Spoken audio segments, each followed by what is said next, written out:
Yes, my name is Dustin Bajer, and I've been working on a project called Shrubscriber, which is about 10 months old. So we launched it last summer. And I want to talk a little bit about what that is, its inception. I'm not going to talk too much about this because I see some familiar faces in here, and I know that you've probably seen my spiel before. But for the new folks in here, I want to give you a little bit of an introduction of some of the things that we've been doing. And I think it's important to provide a little bit of context for the NAIT Bachelor of Technology students and their presentation, and sort of like why Shrubscriber partnered with them, and what they've been doing, and why. And of course, we're then going to allow them to speak and present on their capstone project. So for the past oh, really, I guess I've been at this now for at least 15 years, but I am an educator. There's a much younger me in the photograph here. And I have been working with students primarily on urban agriculture projects. So my background is actually science, and mostly high school science. And one of the things that I've really enjoyed doing is growing plants with students. This is a very quirky garden that we threw in about 2010 at Jester Place High School. And so there's 80 different species of edible perennial plants. These are all plants that the students propagated in their greenhouse. And mostly with the knowledge and employability students, as well as my science students.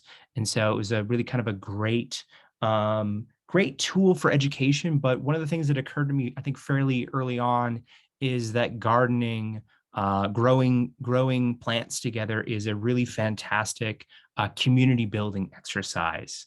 And one of the lessons that I keep kind of going back to is this idea of what an ecosystem does. So if you look at this garden, I think it's pretty safe to say that this is not a standard looking garden. This is pretty kind of all over the place, and it may or may not be your cup of tea. But what we were attempting to do in this garden design here is actually mimic the patterns and principles that you might find in a natural forest. And what really makes a forest function is not so much the individual things, but how they're all connected together. And so we wanted to put as much diversity in here as possible. We wanted to throw in more perennials than annuals. We did want to, get food and education out of this project. But I think that one of the things that has come clear to me over the last 15 years is that the connections that connections are what makes any system resilient. So whether we're talking about a forest, or whether we're talking about a community of people. And so that is kind of an analogy that has come with me on a variety of projects that I've been very fortunate enough to partner with others to work on. This here is a food forest that I was really happy to play around with starting in 2014 with the city of Edmonton. Kind of a bit of a harsh site here with this south-facing kind of rocky slope. But here is 100 volunteers putting in a few thousand edible native plants. And so once again, just kind of this idea of building community around, building systems that sort of benefit nature. And so once again, I think the patterns and principles that are happening here, the idea of creating connections in a system, is really something that over the last few years I've been thinking a lot more and more of in terms of building community, building those social connections. And in 2014, I was introduced to this plant here in Edmonton, and I sort of fell in love with it. This is Capilano 1. It is unfortunately oops, I was letting somebody in the room and I closed out my presentation. So this is the Capilano Apricots. These was one of 3 trees that were guerrilla gardened on 75th Street sometime in the 60s, probably by researchers from the Brooks Research Station in southern Alberta who got seeds from Harbin, China. So Harbin, China to Brooks to the mean streets of Edmonton to me standing there going, holy cow, look at all these apricots in this tree, and really became, yeah, kind of fell in love with this tree. And so one August, after the apricots actually had been picked pretty clean, I showed up to try to get some fruit, to get some seeds, and no fruit on the tree, but was able to get down on my hands and knees and work through the lawn. And I think I kept going at it until I found 100 apricot pits, and I came home and planted those in my backyard and totally forgot about them. And the next spring, I am just doing, routine kind of spring cleanup. And I look down and I see all of these little plants and I go, what are those? And then it hit me, oh my God, those are the apricots I planted. And so in a 1 by 4 foot bed, so 4 square foot bed, we planted 100 apricot trees, and 96 of them germinated. And I think that was probably a little bit of a fluke, but ended up with 96 little apricot trees and going, okay, what do I do with 96 little apricot trees? And so actually let them go and do their thing for the year. And the following spring, before they leafed out while they were still dormant, very carefully went in and excavated and detangled all the roots and potted them up into separate pots, and ended up donating some to the U of A Botanic Garden, grabbed a few. Some folks purchased some from me, which was kind of unexpected. And I thought, wow, this is kind of interesting. Maybe you can grow lots of trees in a very small space. Maybe you can grow, maybe a backyard can be a tree nursery. And then, maybe a city itself is a tree nursery, or at the very least an arboretum, right? Because I going back to these apricots, right? These were already here. They're uncommon. They've got this cool story behind them, to be able to take them and sort of multiply that by 100 and continue that experiment was something that I found really rewarding. And very kind of slowly, what happened is I ended up with too many trees is what happened. And so I was doing some work at the Edmonton Urban Farm, and ended up procuring about 1,500 square feet of it at the south end. And for the last few years, in addition to the backyard, been growing out a countless number of trees. I'm not saying countless because they can't be counted, but because I haven't counted them. But I'm sure we're in the order of 1,000+ little trees easily.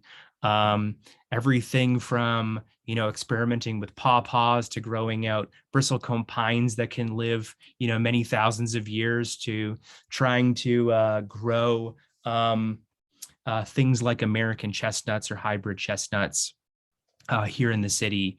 And that led me to selling some trees, which was interesting. But a couple of years ago, I, with a small group of people, started propagating trees together as a group. And so I see at least one of these members here. So Dave was one of these initial Forest City Plants propagation course students. And what we did is, in the fall, everybody got seeds from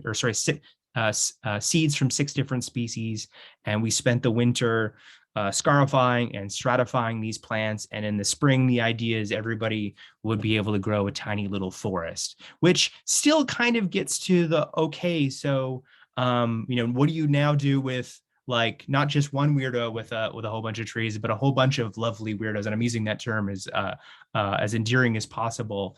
And so I really started feeling like there's this opportunity to build up some community-supported forestry or community-supported nursery work. I haven't quite landed on a word here, but I think this was some of the first inkling that maybe there was something here. And I think that is really kind of the inception of this project, which we've been calling Shrubscriber, which I realize is a bit of a mouthful. And so the question was, if we can have, dozens or hundreds of people propagating trees in backyards here in the city of Edmonton, or balconies, or whatever space you have, classrooms. We have some teachers at the moment, some of them in the conversation today, that have started growing trees with their students. What if we had lots of people collecting seeds locally or trialing new species, in small scales, growing out tons of little plants, maybe not to the point where they're all 12 feet tall and you need a big tree spade to pull them out. But what if we could get all of these liners, all these little tree whips, and get them out into the community? And we also started to realize that actually there's lots of interesting opportunities here. And if we could grow tons of trees, how do we decide how to disseminate those trees?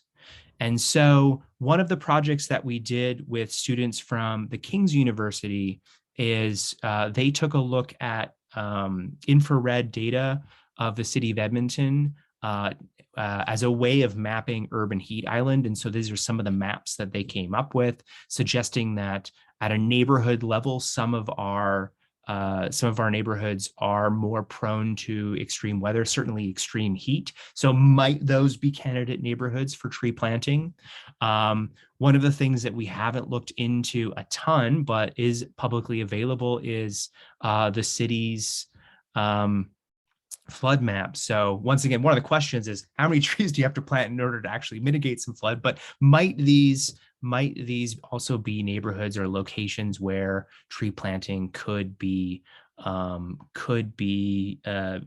meaningful kind of activity that not only would be just nice to have, because I think almost every neighborhood would probably want more trees or like more trees. Might there be some neighborhoods that could benefit from them more than others? And it also sort of occurred to us that actually there's a lot of things in existing City of Edmonton guiding documents, like the Food and Urban Agriculture Strategy, which is kind of aging now. It's coming up on 10 years. But more recently, City Plan. We have the city's energy transition strategy. And so kind of coming together, like, what might be some interesting projects? How could community-supported agriculture, how could community-supported forestry or tree nursery, like growing trees with community, how could that fit into all of these different things, while at the same time, empowering individuals, maybe growing tons of food, building community, and what might that look like? And so in 2021, we launched Shrubscriber.com. We've been playing around with this model a little bit, but what it is at the moment, it is a paid community. Members of the community essentially pay an annual membership, and that pays for the propagation of 3, 6, or 12 trees, which then we work with schools and communities to get those in the ground. There are some City of Edmonton, there are certain things like Request to Plant program where you can get those perhaps in public spaces, but we've really been focusing on schools or organizations, nonprofits that have access to land, so that we can sort of more easily get some of those trees into those locations. I should say, by the way, that especially, I know we have some City of Edmonton folks on the call here, that the City of Edmonton has done a really great job, I think, at creating some fantastic policy. And I think there's some really great work that is being done at the city level. We have a goal of planting 2 million trees in the City of Edmonton. And so none of this is to say that there is necessarily a big giant gap that the City of Edmonton is not fulfilling, but I do think that there are some opportunities for private citizens to come together in this sort of community grass from the ground up method to get trees out there and contribute to these guiding documents, which of course the City of Edmonton is also working on.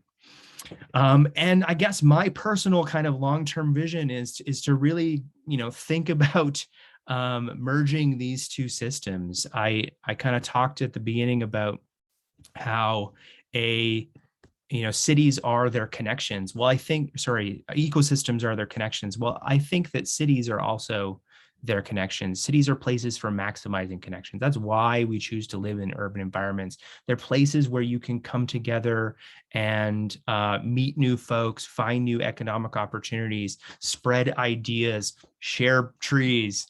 And I think that some of the challenges that we experience, or we think of as that, some of the challenges that we think, what's the best way of saying this? Some of the challenges that cities experience, like waste problems, flooding, extreme temperature, these are all things that can to some extent be mitigated by incorporating more nature into the built environment. And I see tree planting, and I see doing that as a community, as a way of kind of bringing together that sort of larger vision. So that's kind of the goal. A really big piece that is missing from this presentation is actually, and my section of the presentation, and is actually the reason why you're here today, is to talk about some of these social things that trees can do. And so there are social aspects to things like flood, to things like urban heat island. And I think the NAIT group is going to be able to sort of touch on how they took the research from, picked up the research from where the King students left off and kind of were able to build upon it. But we also have to recognize that, certain neighborhoods, not all neighborhoods are sort of equal in their ability to tackle some of these challenges. And so there is inequity that does exist from neighborhood to neighborhood. And one of the questions we had was, how could tree planting help tackle some of that inequity? And if tree planting can, in fact, play that role, does it make sense for a group of people with a whole bunch of trees to donate to think about where they would want to kind of, reach out to, or who they would want to reach out to? And that is what we asked some lovely students from the NAIT's Bachelor of Technology program to tackle. And that is where we're going to turn our attention now. We have with us today two of our three capstone students. So we have Riley and Jelaine, who were absolutely fantastic to work with. And I'm really happy with the work that they started, because I think it's going to be very instrumental in helping this Shrubscriber project to be as effective as possible with our targeted tree planting. So on that note, I'm going to stop sharing, and we will turn our attention over to Jelaine and to Riley. Awesome. Thank you so much, Dustin, for that context and the intro to Shrubscriber there.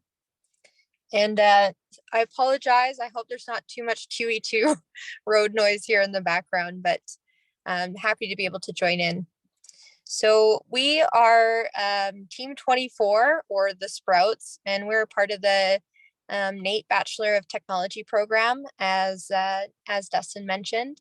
So our team was three of us: Abby, who's unable to make it, myself, Jelaine, and Riley. But before we jump in too far, I just want everyone to take a minute and just think about a superhero.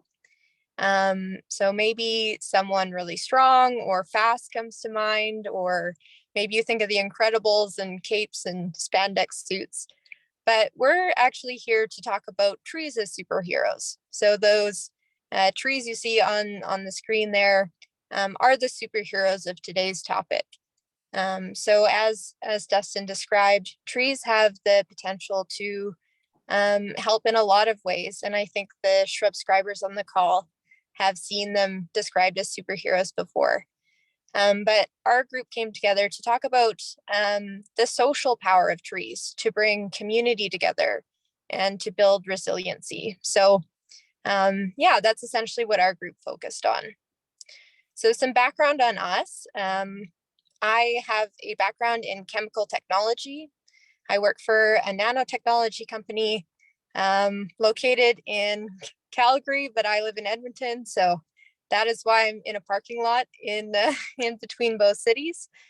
Riley has a background in civil engineering, and he's interested in sustainability and renewables. And Abby brought his specialization in HR, as well as an interest in data visualization to the project. So it was a really great year and a great capstone team, but I'll turn it over to Riley to introduce the project. Perfect. Thank you, Jillian. Can you hear me all right, by the way? Good. All good. Yeah, so I'll give some more background on Shrubscriber. I'll try and, mull over the same thing as Dustin did.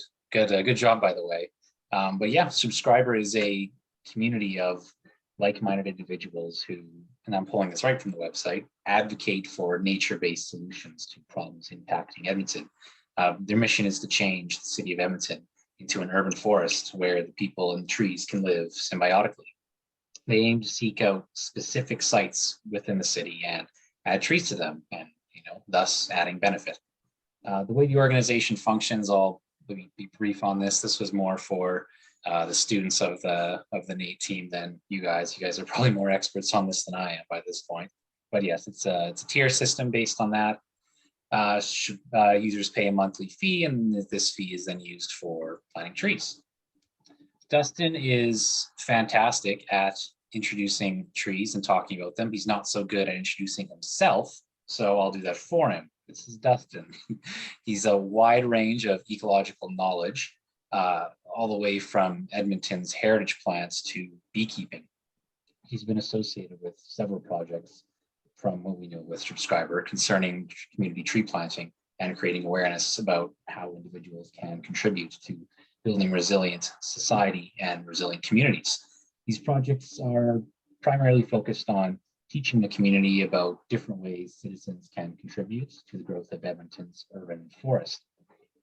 What we've kind of noticed is Dustin's particularly keen in collaborations with schools and community groups. The Shrubscriber community is also, I'm sure you guys can attest to this, not solely just based on receiving financial help or just educating its members. It's more built about this idea of helping people connect with one another through nature. So some background. Although all of us come from different backgrounds, fields of studies, specialties, we all came together around this project because of the importance it has, the way the world's environments and climate are headed. What Shrubscriber is doing is very important, and it's essential. It's vital if we hope to see a future of sustainability. Growing urbanization has led to a decrease in vegetation and trees over all lands. Approximately half of the world's population today now lives within urbanized cities, and this number is forecasted to increase. Trees are being cut down at an alarming rate. This is a problem because trees are obviously essential for maintaining the balance within ecosystems and the environment. They're crucial in promoting the well-being of society, removing pollutants from the air, releasing oxygen, stopping floods, preventing erosion, to name a few. The Canadian government has understood the importance of this and has taken up a commitment to plant 2 billion trees within the next decade, and this will eventually create a sustainable environment. The existence of trees within urban cities can help create this sustainable society. This is exactly what Shrubscriber is aiming to do, create this awareness about the importance of trees and how they enrich our society. Preserving, protecting, and promoting urban forests is an essential building block in building this resiliency and ensuring the well-being of society for generations to come. So this is our research question. We were tasked with generating as a question for Shrubscriber. And what we came up with was, what are the top 5 neighborhoods in Edmonton where planting trees will provide the greatest social benefit? So why 5? Why not all of them? Well, mainly due to the limited resources we had. There's only 3 of us and we're poor students. So we wanted a reasonable target for our capstone project, something that could provide direction without overwhelming our resources and Shrubscriber's resources. Our group defined greatest social benefit as providing resources to communities at risk of urban heat island effects. Dustin explained that briefly, who are socially vulnerable and who are active in the community. And I'll explain all this better in just a moment. So this Venn diagram is one of the cornerstones of our project. It was created by the Melbourne University, and each circle represents an aspect of our project. So firstly, being heat. This represents a concept called urban heat island. And again, I'll get into the specifics of this later. Next is activity, which simply means the activity or engagement within a community. And this could be represented by whether a community has a community garden or not. And finally, there's vulnerability, which represents how vulnerable a particular community is. And I'll explain more on this later. So the project's goal was to maximize the positive social impact of trees in Edmonton's neighborhoods.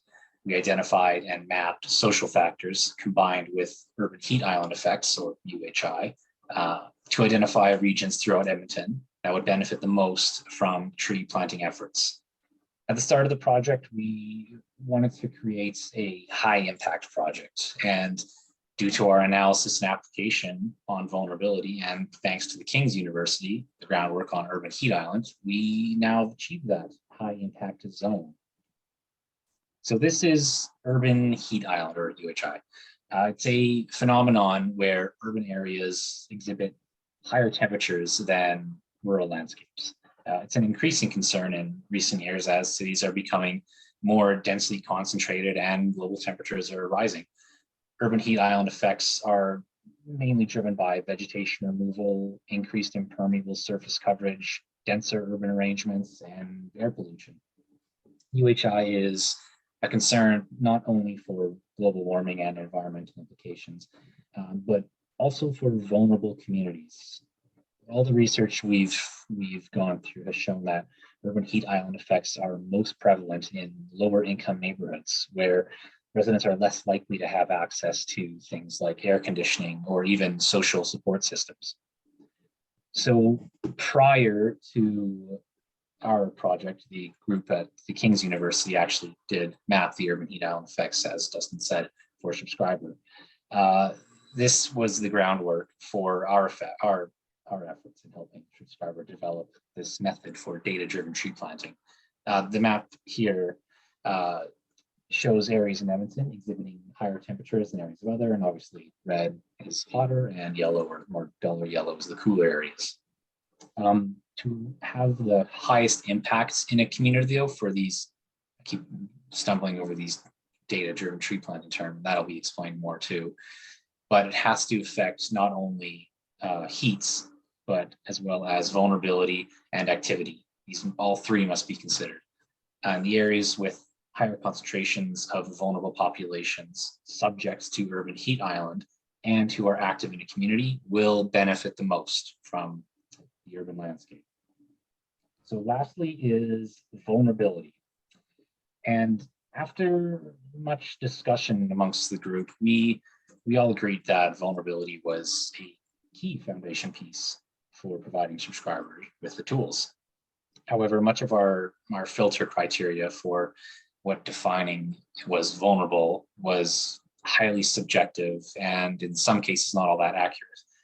So we had to expand our definition on vulnerability for this project. Initially, it was vulnerable to urban heat island effects, and now it is groups and communities at a higher risk for poor health because of the barriers they experience to social, economic, political, and environmental resources. Our research findings for socially vulnerable communities all pointed to one unifying factor, that being income. In modern Western society, money provides access to all basic needs: food, clothing, shelter. Money also enables access to healthcare and education and recreational activities. So then why didn't we just filter through household income? Well, this data, again, this is where the inaccuracies come in, due to things like single parents, students. So adding further filter criteria is beneficial because it helps identify community groups that will benefit the most from our tree planting initiatives. For example, a community with a high percentage of population over the age of 65, people living alone may benefit the most by, so we may benefit, or Shrubscriber may benefit the most by partnering with an old age care facility. So now that that's all out of the way, I'll pass it on to Jelaine. She'll explain more of the intricacies of the data side. For sure. Thanks, Riley. Sorry. Yeah, so after we had laid down the research foundation of the project and we knew the direction we wanted to go, we went over to the City of Edmonton's open data portal and we filtered through the census data at the neighborhood level for a number of different factors: household income, age, number of people living in a household. Oh, and here they all are. This is this is perfect. So there was 11 criteria that we ended up filtering the data by. You can see them here. So household income, percent of people who were renters, the unemployment rate in an area, those over 65, those with the lowest education, non-Canadian citizens, non-males, young citizens. So we defined that as under 18, non-English first language, single parent households, and single person households. So based on this data alone, essentially what we did is we combined all of these factors and we looked at which neighborhoods routinely ranked the highest in each category. And from that, we came up with this preliminary finding of socially vulnerable communities in Edmonton. So this was really a good start for our team. At this point, we knew different regions in Edmonton that may have benefited from us getting involved, but like Riley introduced early on with that Venn diagram, we wanted to have more of a high impact project. So we found it necessary to combine this vulnerability data that we created with the urban heat island data that was presented last fall and completed by the King's University students. So once we had combined that data, essentially what we found was a new ranking of the top 7, in this case, neighborhoods in Edmonton that would be a key areas for Shrubscriber's tree planting efforts. So the 7 neighborhoods that we found were Baranow, Cybecker, Baldwin, Abbotsfield, Boyle Street, Empire Park, and Millwoods. We also have 13 additional recommendations in there based on social vulnerability, as well as areas that were experiencing elevated urban heat island effects. So then at this point in the project, we had combined the data and we had done a lot of work in Excel, a lot of work in books, and we felt there was a need to actually start doing something. So we wanted to move from that medium impact to high impact project. And the best way for us to do that was through community outreach. So thank you to recommendations by our faculty advisor, Dave, who is in the audience, I believe. He recommended that we connect with Dr. Christine Kowalczyk, who is another faculty member of the BTech program and partners with Shrubscriber already.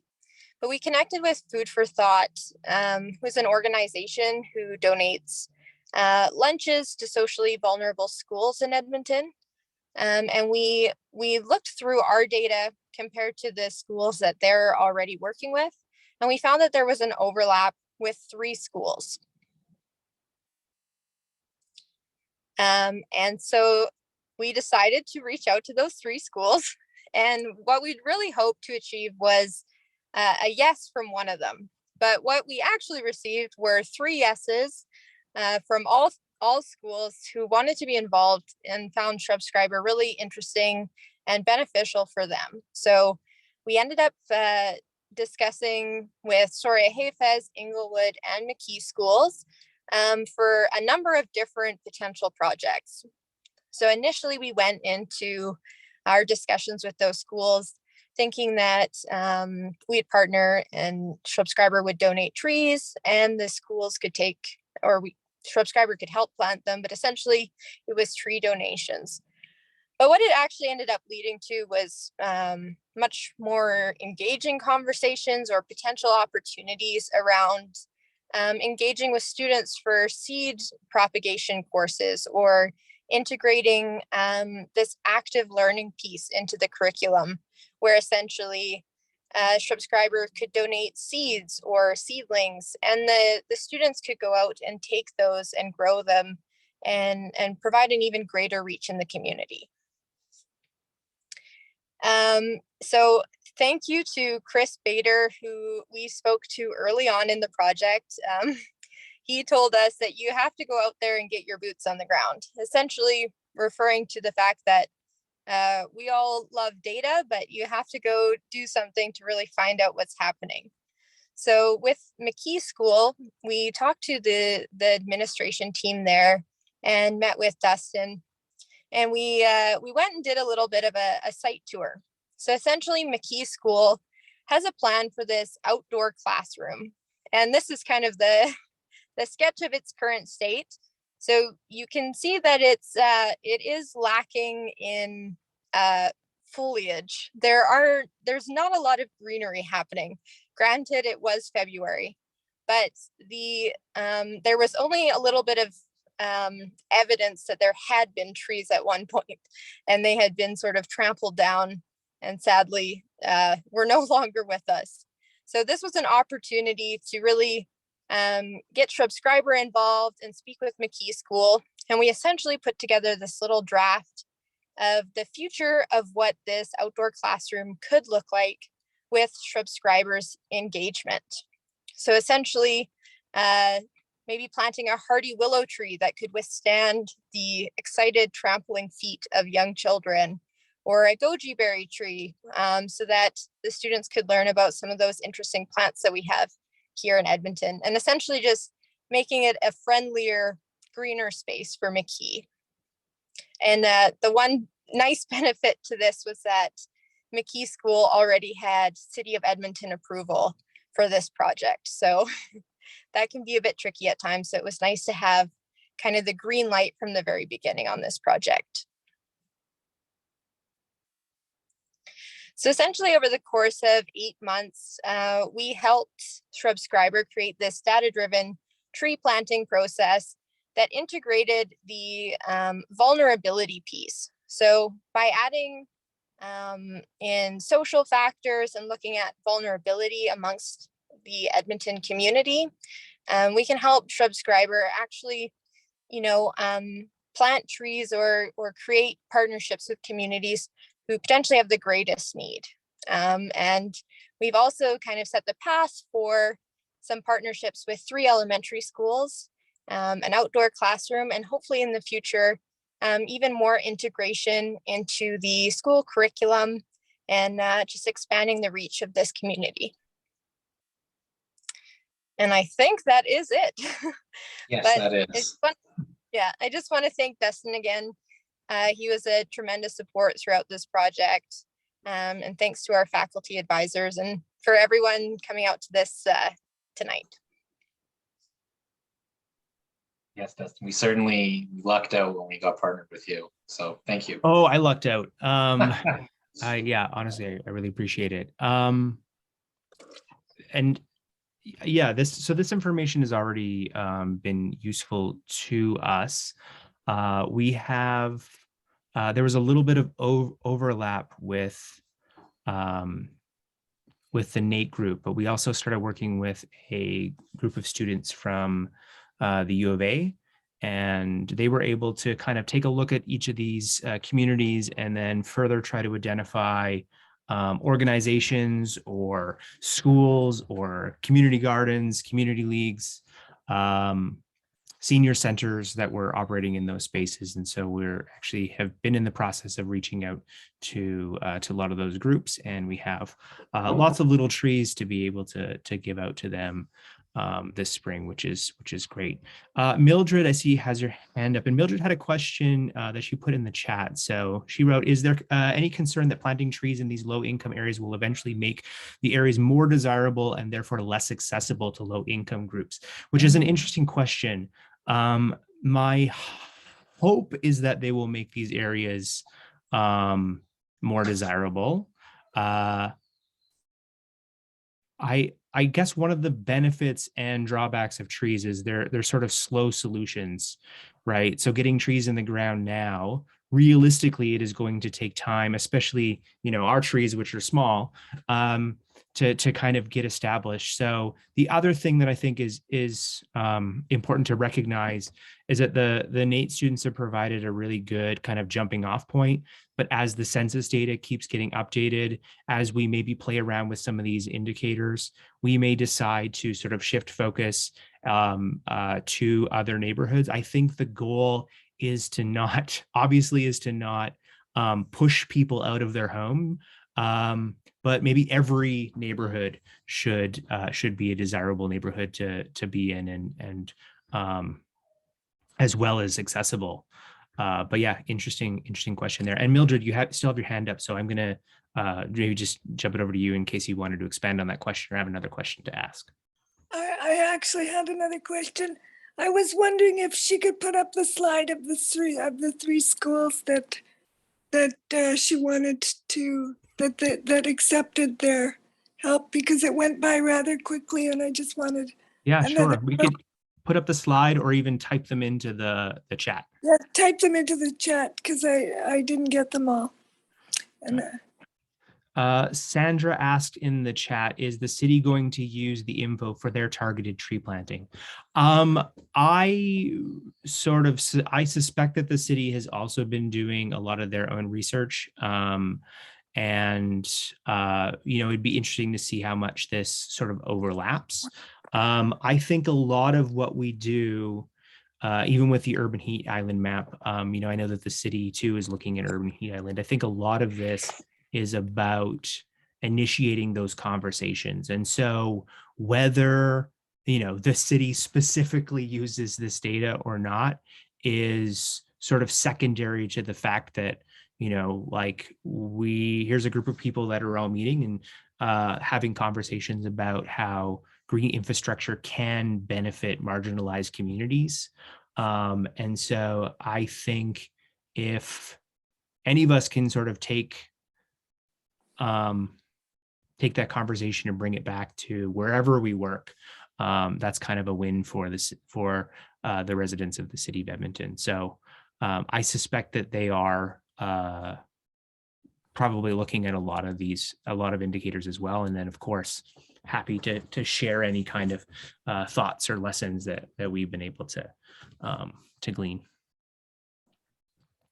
Jonathan says, great community-based development project. Wish we had your capacity in small municipalities.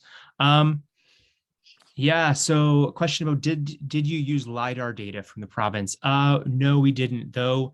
I actually have been talking, we do have, we were contacted after the Urban Heat Island project about some LiDAR data that would be accessible. And so this is, there's lots of different directions that we could take this in. And so, of course, as the data gets better and as the data is more granular, then that's just more opportunities to, further explore some of these questions. And so we have not yet, but down the line, that is certainly a possibility.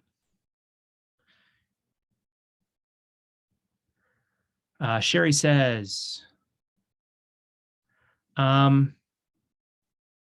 yeah, so Sherry says, my neighborhood is 8th, and we discussed it with a number of neighborhoods, and they realized that even though we are next to the river valley, lots of seniors. Yeah. So, so Sherry, correct me if I'm wrong, you're in Virginia Park. And so fairly treed, certainly compared to other parts of the neighborhood. And so it probably showed up on there, as you're mentioning, right? Lots of folks who are in the older age bracket, which brings up a really great question. So the data, these neighborhoods were essentially picked based on that 11 criteria, but presently each of those criteria were weighted equally.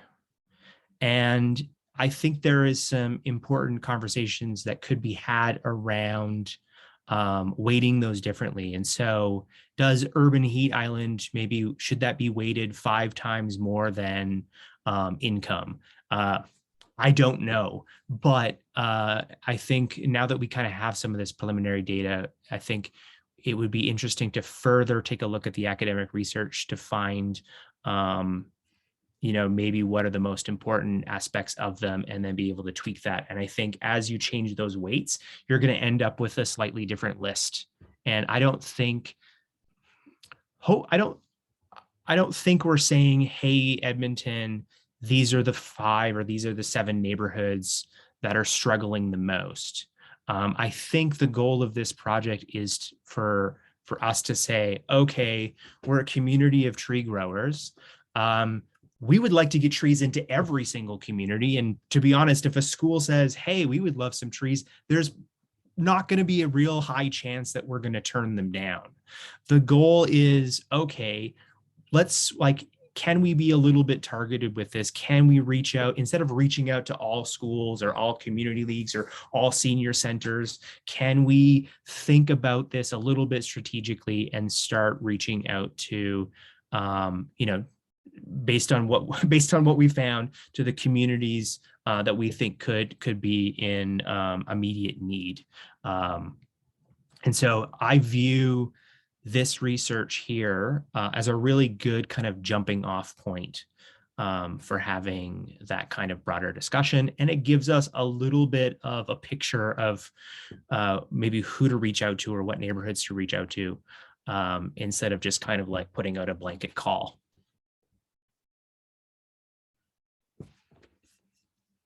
I'm having a hard time catching up with all these questions here. Heather says, I'm involved with a nonprofit in one of the target neighborhoods in Westchester Place. Is there an opportunity for partnership? Yes. So you can, I will throw my email, my Shrubscriber email, into the chat. And if folks are interested in perhaps accessing some trees, you can fire an email off to shrubscriber@publicecology.com. And I have put together a tree inventory list, and I can send that to you and we can talk about how to partner together. One of the interesting things, a Shrubscriber was initially kind of created as this, hey, like, I'm growing lots of trees, like, let's work together to get these out into the community. And over the last little bit, especially working with schools, I think it's become very clear that there's a desire from a lot of folks to get involved in the actual propagation side of things. And so it has been it's been amazing to give some apricot trees to some of the schools and to go and see these little apricots poking up. And I love the idea of sort of a little apricot explosion happening at, at these schools and students heading home with trees. Obviously, that's a really kind of, I think, an effective way of getting lots of trees into a specific community. And so you can imagine partnering with an organization, be it a school or some other entity, growing a bunch of trees with them, and then all of their sort of clients or the community that they serve heads out with trees. It might also be an interesting way to think about, which tree superpower sort of is needed the most in a neighborhood, right? Is it about food production? Is it about shade? Is it about,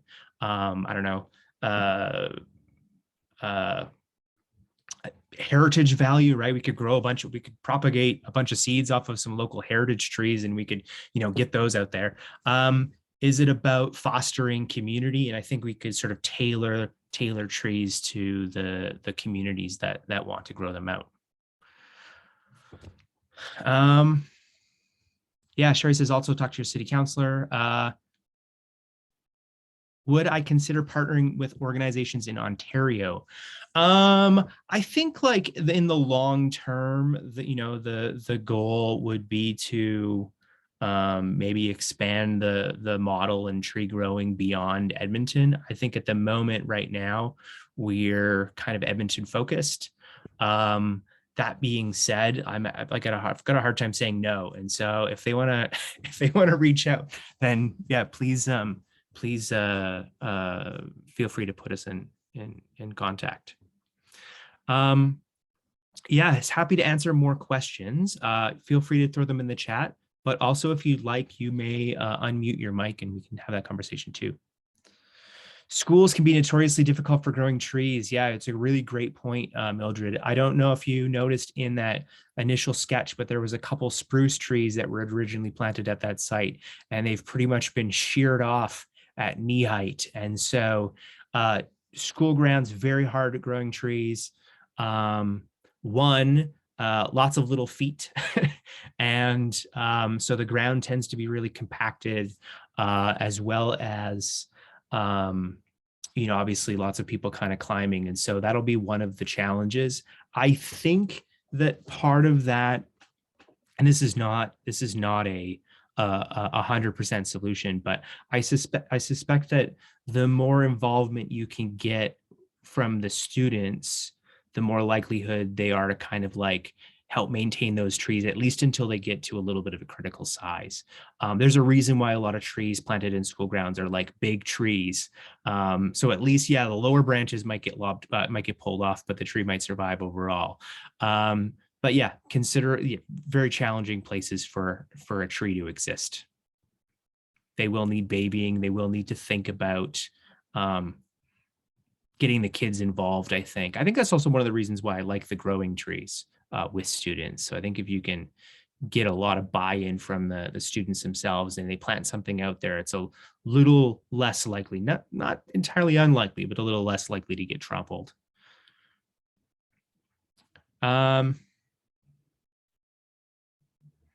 Yeah, I see here, Jonathan had a couple questions here. Oh, yeah, so Jonathan's mentioning carbon sequestration.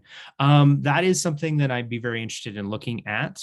I'd love to be able to say this tree has sequestered this much carbon, or the Shrubscriber community has grown X number of trees which have sequestered this much carbon. I think that would be a really interesting kind of data set or point to keep track of. So yeah, if there was, if you know of any organizations that are presently working on that, I would be very interested in pursuing it. Question for Jillian and Riley. Have you used machine learning in any of your data visualization projects? No, we have not. So in this project, it was fairly straightforward in terms of how we created the map. So initially we worked in Tableau, but we found that there were some limitations to creative freedom, but it gave us a good starting point in terms of like shape files and the basic information. And then we took that over into Adobe Illustrator to make our final vulnerability map with the Shrubscriber colors and a bit more of like an infographic style. I think there's a lot of opportunity and a lot of potential data, especially when you start combining multiple different map layers, where some sort of like machine learning could really extract information that we as humans tend to miss, but we didn't do that for the scope of this project. I do think that there's a lot of really cool things that you can do when we're talking about mapping trees and machine learning. I keep trying to find, we're in Edmonton here, and Edmonton is apparently one of the top players in artificial intelligence. And so I just need to find one of them that's a huge tree nerd. Yeah, I'd love to the possibilities are endless there, I think. So we have 1 minute officially left. I do want to once again, I want to thank Jillian and Riley and all of their advisors. So Dave, I see you here with the NAIT Bachelor of Technology program. And so as a teacher, I love being able to partner with students, and you were exceptionally good, easy to work with.